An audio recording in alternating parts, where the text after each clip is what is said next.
Hi, my name's Paddy and I'm here from the Warrnambool Podiatry Group.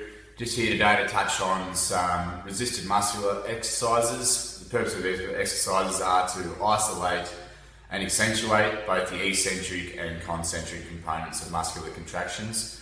In the case of inverting or everting the foot or dorsiflexing and plantarflexing the foot.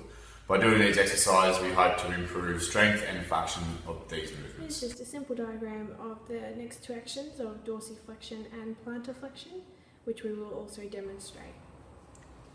So I'm going to show you how to use the Theraband for dorsiflexion and plantarflexion.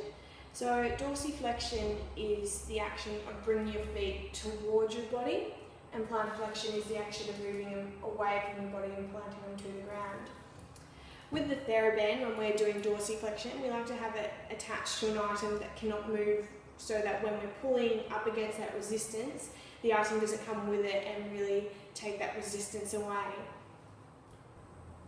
When using the Theraband to plantarflex the foot, there's actually a number of muscles that are involved in this action. So these are just the superficial muscles in the posterior leg that we can see here. So the plantaris, the gastrocnemius, which has two heads there, which has also been cut away so we can see the soleus. So the gastrocs and the soleus run into the calcaneal tendon, also known as the Achilles tendon, which attaches onto the calcaneal bone. So the other muscle involved in plantarflexion is the tibialis posterior, which you can see here in the red. So the tibialis posterior runs all the way down behind the medial malleolus and in under the foot. So it's also involved in the action of inversion. So plantarflexion is that action of moving your foot away from the body and pointing your toes toward the ground.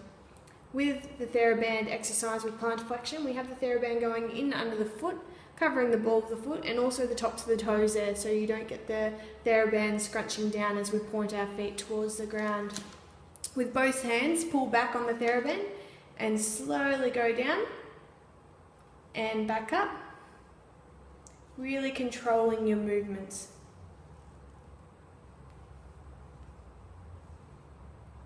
You can also increase the resistance of the band by pulling further back and making it a bit tauter down the bottom there.